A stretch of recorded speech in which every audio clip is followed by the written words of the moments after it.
Okay, great, thank you. So today I'm going to talk about some patient studies, and I'm going to focus initially on what we think about internal models, or what we could call internal models in cerebellar dysfunction. And then I'm gonna move ahead and talk about some other studies of learning that are based on these observations that ultimately help us to sort of use mechanisms that we think are important in the cerebellum to help with other kinds of patients.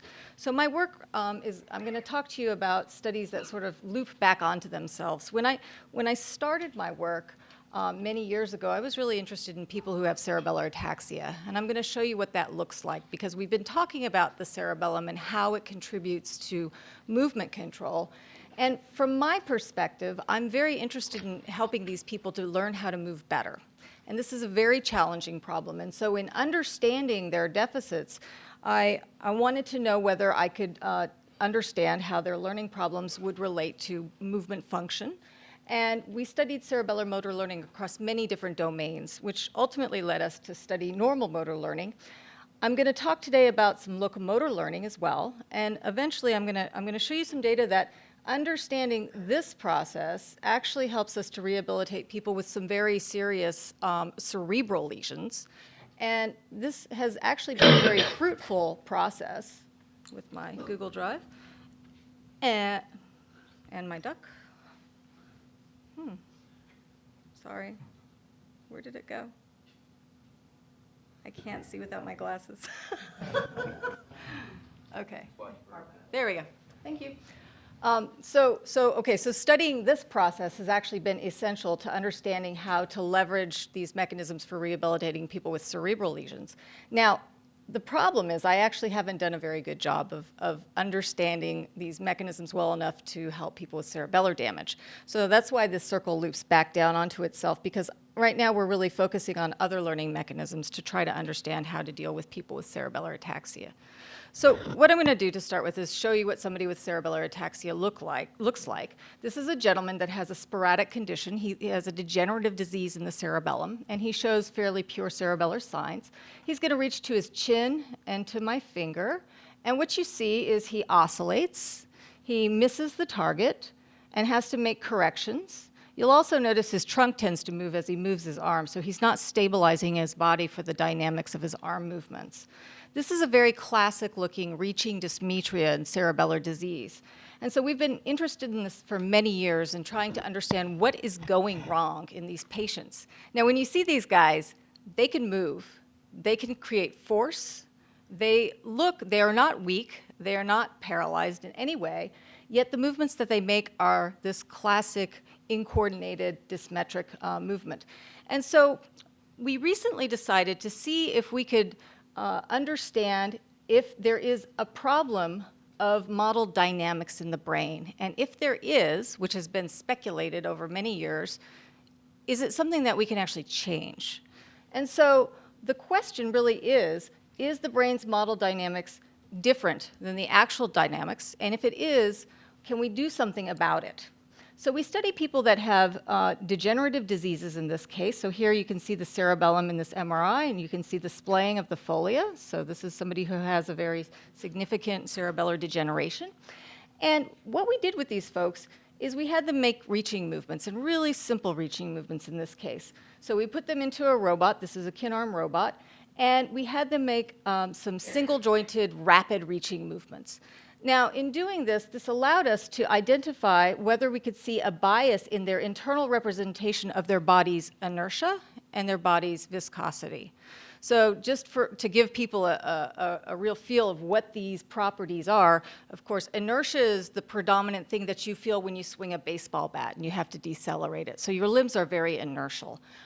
Viscosity, of course, if you're stirring honey or moving through water, you feel a velocity-dependent force. So this is acceleration-dependent, and this is velocity-dependent. So the task looks like this. People are seated in a chair. This is a bird's-eye view of somebody at a start target, and we ask them to make a rapid elbow movement to a stop target. It's about a 30-degree movement. And what you can see here are just some example subjects that are making these movements. Here's a typical control, and what you're seeing is the start to the stop. 30 degrees is where this person was able to stop, and the heat map indicates whether they over or undershot the target. As you can see, this person, as we would expect, is moving rapidly and is able to stop right on the money. Now, the interesting thing in this study that actually surprised me until I went back and did some more reading is that we had people that showed hypermetria, overshooting, and they showed hypermetria every time they came back into the lab. This pattern was their pattern. It was idiosyncratic to the patient.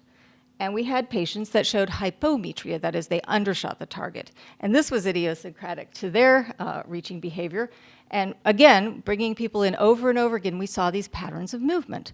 Now, the other thing that was interesting to us that was important in identifying the problems that they had is the fact that the hypermetric people tended to move too slow at the beginning of their movement. Their velocities were low.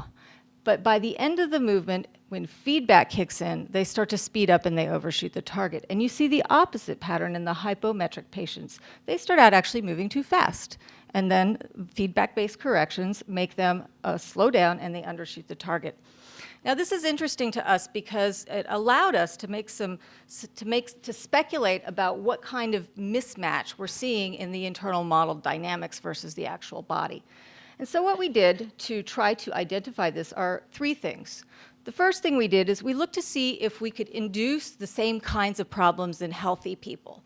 So this is a plot showing, again, the position of the elbow plotted as a function of time. And what we've done is we've increased and decreased the inertia of the limb, or we've increased and decreased the viscosity of the limb. And what you can see is if you take a healthy person and you let them reach a lot, and occasionally you give them this perturbation, you get these very stereotyped responses, again, with changes in the early velocity and over and undershooting.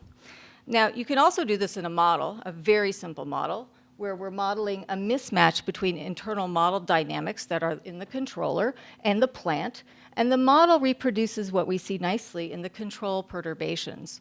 And so we can reproduce something that could look cerebellar-like in these two situations. Now, the interesting thing is that if you take the model and the control perturbations, it's only in the inertial perturbations that we see the same pattern of early velocity and overshooting. So the inertial perturbations looked the most like our patients. So we took this information and we went back to our patient data and we fit the model to our patients in a patient-specific way. So here we had a hypermetric patient. We fit the model to a portion of their data and looked to see how well the model explained it. We did the same thing with hypometric patients. And what you're seeing here, again, is the model in the green dotted line and the behavior in the orange line. So we could fit their data pretty well, actually.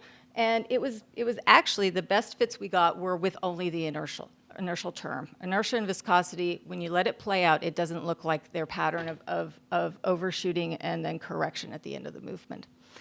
Now, to us, this was actually nice because we could make a prediction now. We have a model that says your plant doesn't match your internal dynamics in this way, by this much inertia. And because we have this robot, we can add and subtract inertia within certain ranges as we like. And so what we did is we said patient by patient, we figured out their mismatch, and then we added or subtracted inertia in the way that we thought would help them.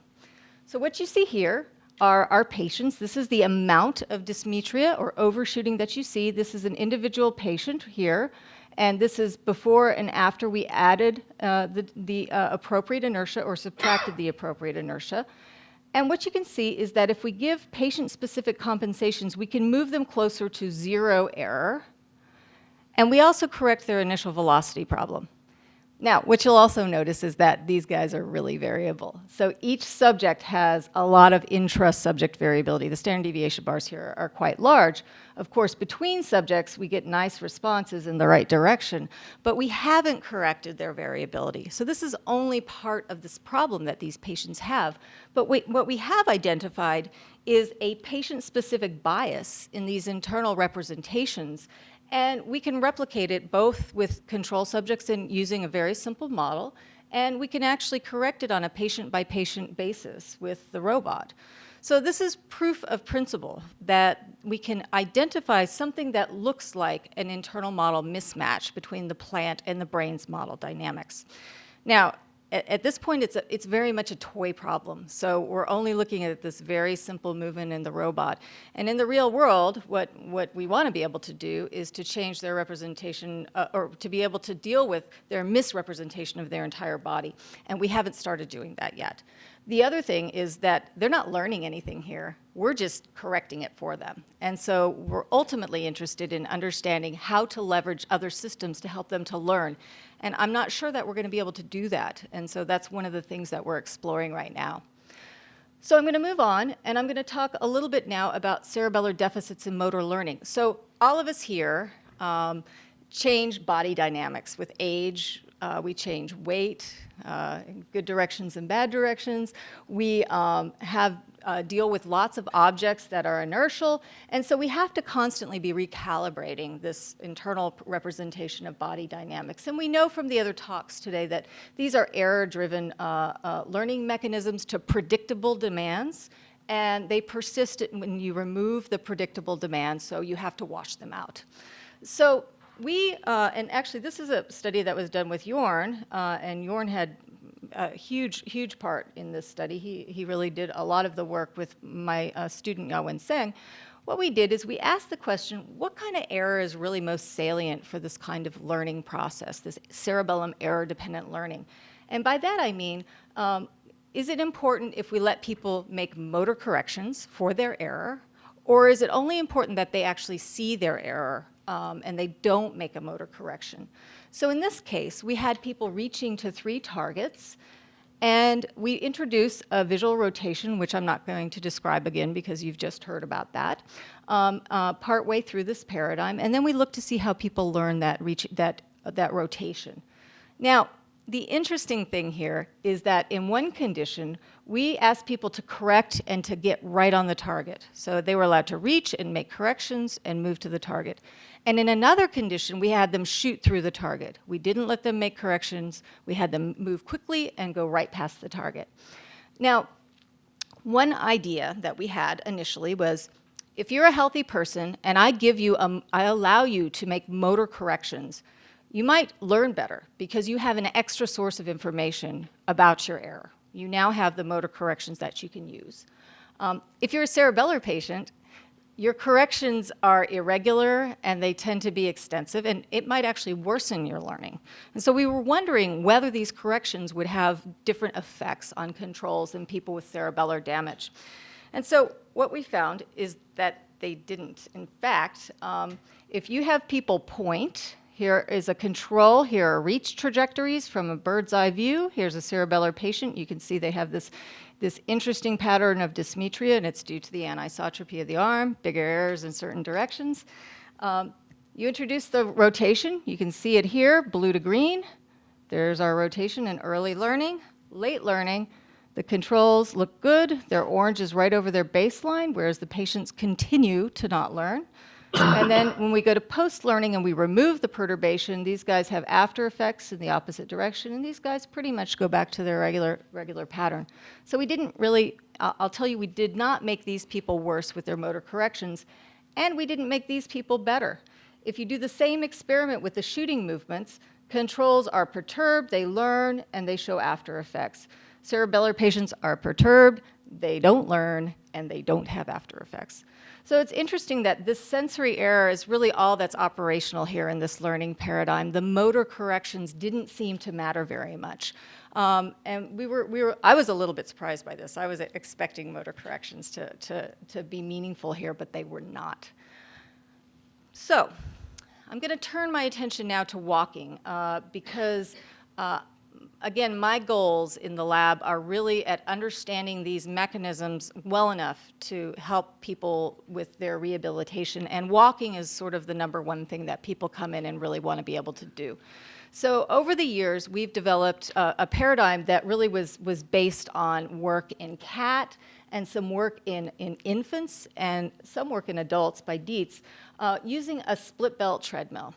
And so when you walk on a regular treadmill, of course, you can make predictions about what one leg should do based on the sensory information you're getting from the other leg, because both of the treadmill belts are moving at the same speed. In this case, we're going to be looking at people moving with the belts decoupled, so one leg will be moving at a different speed than the other leg. So what I'm going to show you here is this is just an animation of somebody walking on a treadmill. And as they're doing this, we're constantly monitoring the three-dimensional position of their legs and their trunk. And we're going to be making some measurements. One of the measurements that we'll make a lot is the step length difference. So how big their step is when their right foot is forward and how big their step is when their left foot is forward. We'll also then be splitting the belts. So here's a bird's eye view. You can see that we have independent control of these two belts, and I'm going to be manipulating that in the paradigm. So this is actually a fun paradigm for a few reasons, and I think it's a cool paradigm for a few reasons. One is I put you on this treadmill, and you don't have to think about anything. You learn it. You do not have to. In fact, you can't tell me what it is that you're doing. It's very hard to articulate what you're doing as you're learning, which means that we can study really, really young kids. We can study people that don't pay attention very well. We can do all kinds of things. The paradigm that we use is very simple. We start out with the belts tied at baseline. Then we split the belts during learning. And in this case, it's a 3-to-1 split. And then we go back to tied belts to look to see the effects of this learning process. So now I'll show you some balloon guys that we animate from the data, because everybody likes balloon guys. And what I'm going to show you is this is baseline tied belt walking. Down here you can see the alternating pattern of the two legs. So the legs as they're moving forward and backwards. And what you'll notice is that they're in anti-phase, and they're oscillating around the same midpoint. So the people are walking with their legs underneath them. Here, what I'm going to do is show you what happens when I first introduce a 3-to-1 perturbation. Now, with a 3-to-1 perturbation, I'll tell you straight up, you don't take 3 steps and then 1 step. You maintain alternation. And in fact, you never take 3 steps and 1 step. It's hard to make yourself do that. But what you do is this, you limp. So the blue leg is on the fast belt. The yellow leg is on the slow belt. And what you can see is that the legs are taking different size steps, big step, small step, big step, small step.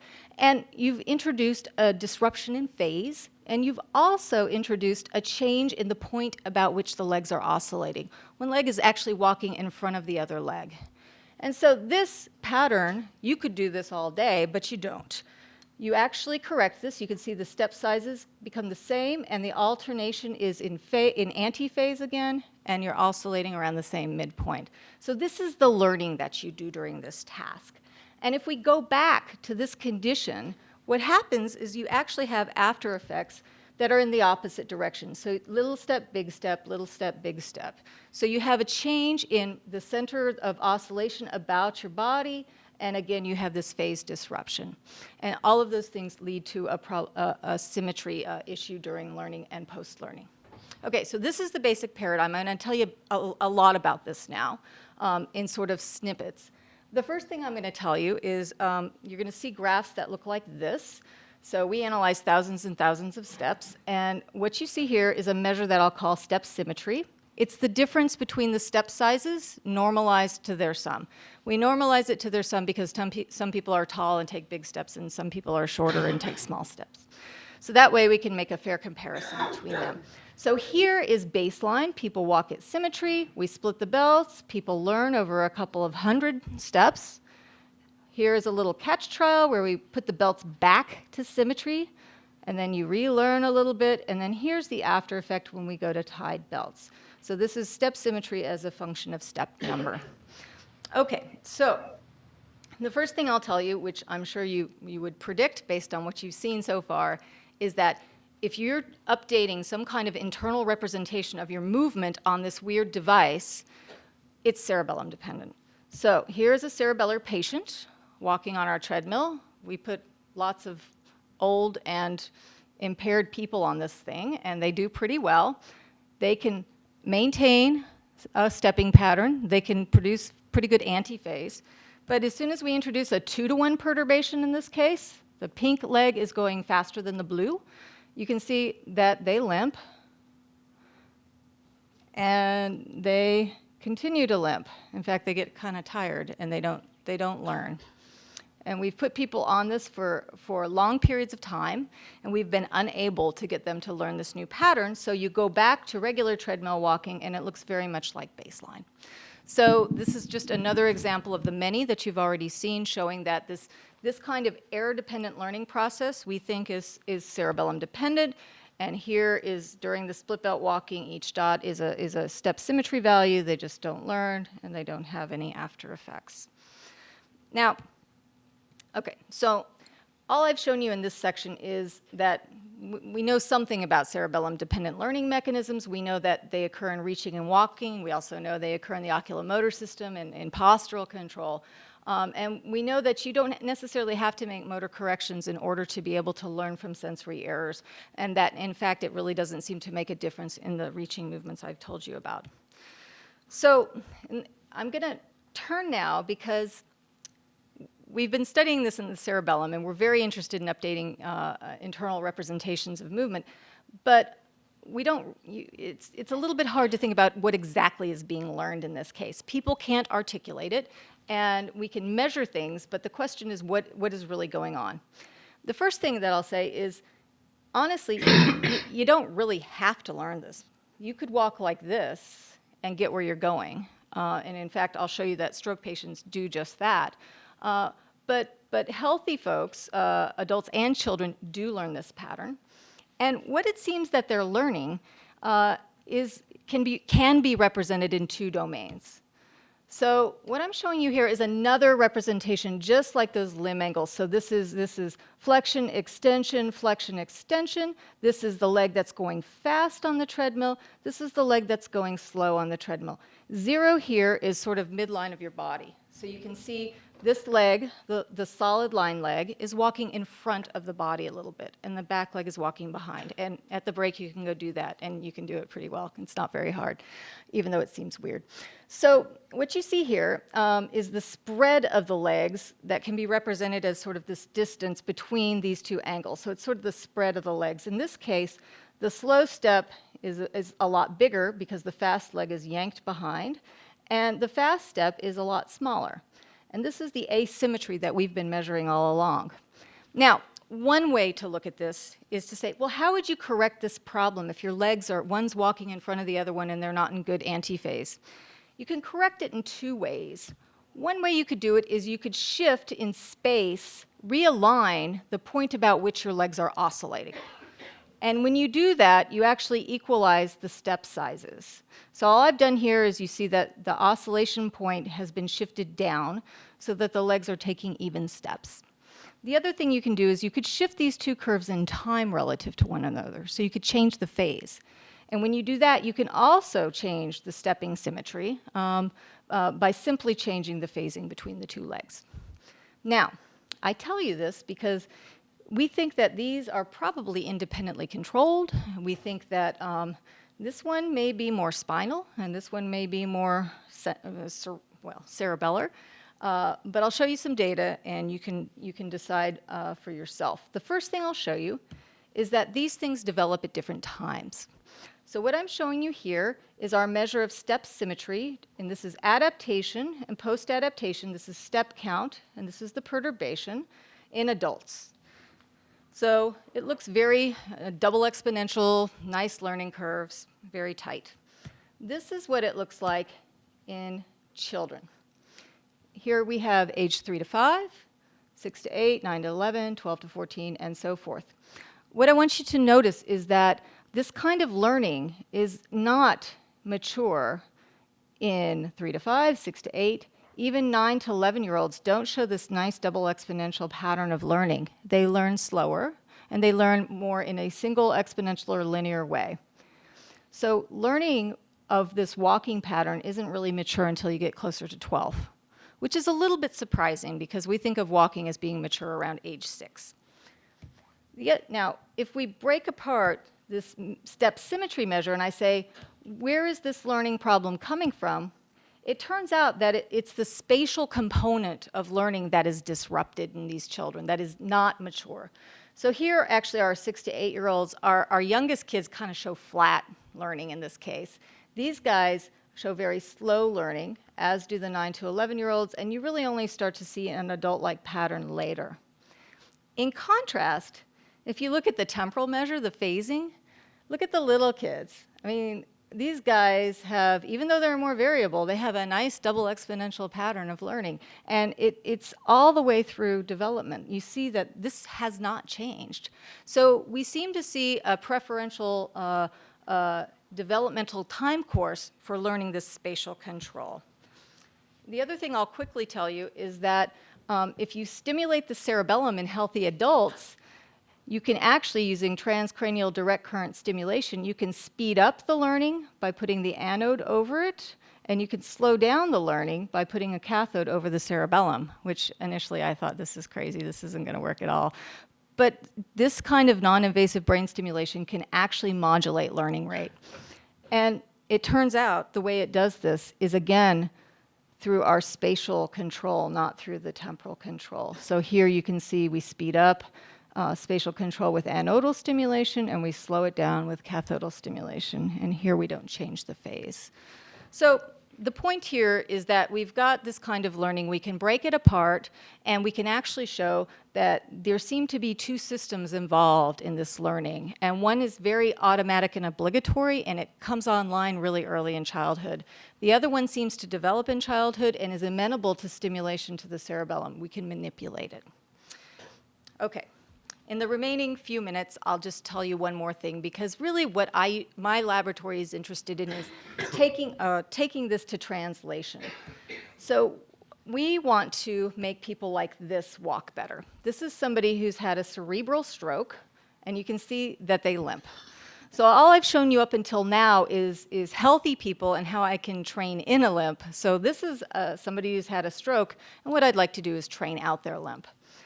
So it turns out that we have a lot of data on people with cerebral lesions.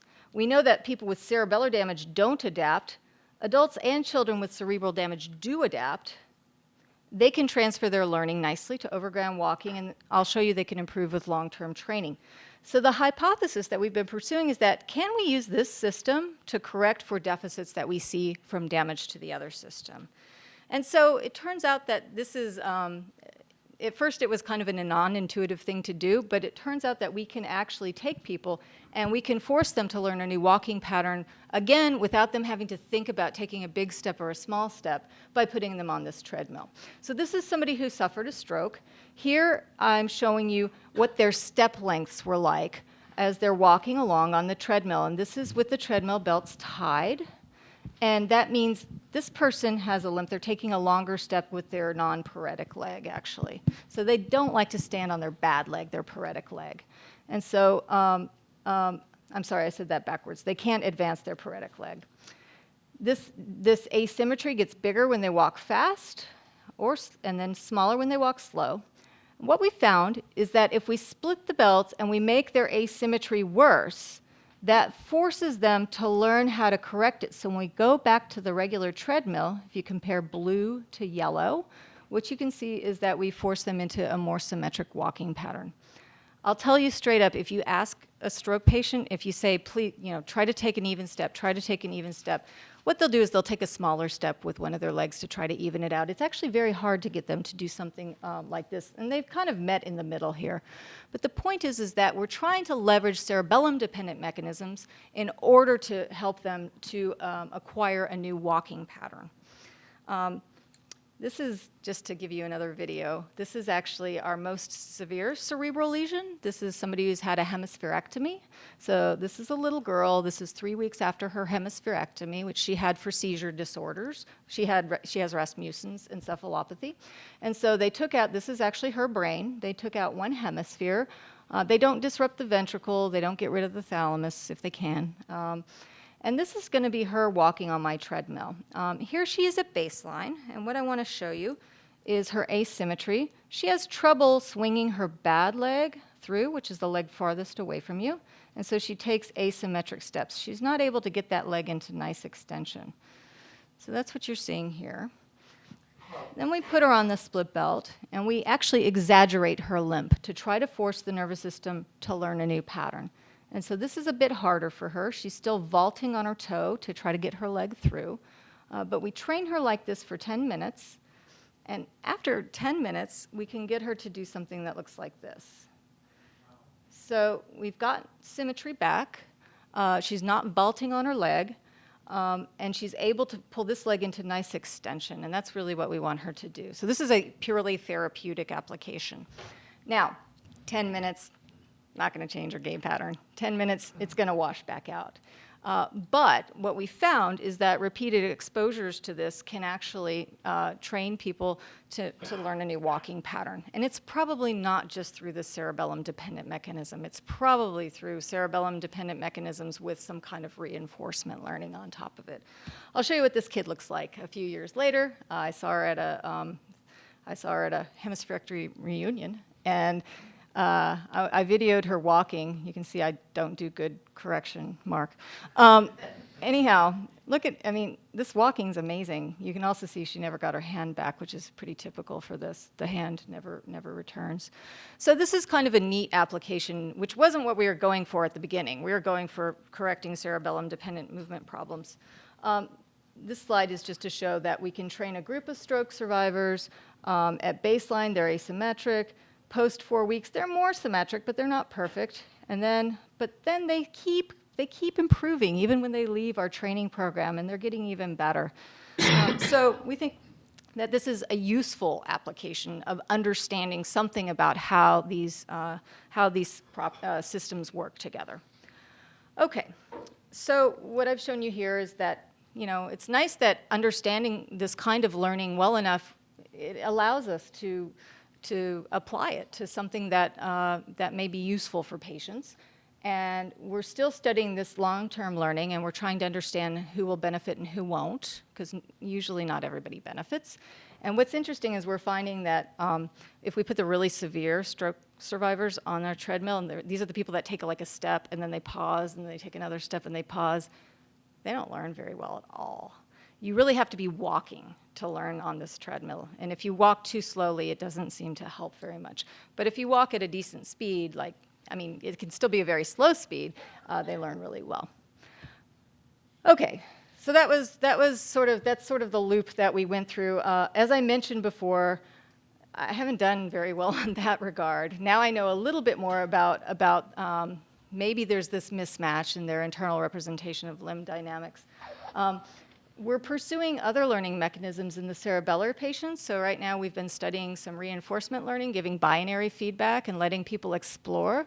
And we've got some interesting results. We're working on a paper on that right now, comparing it to error-based learning, and Daniel Wolpert has been helping us with the modeling of that.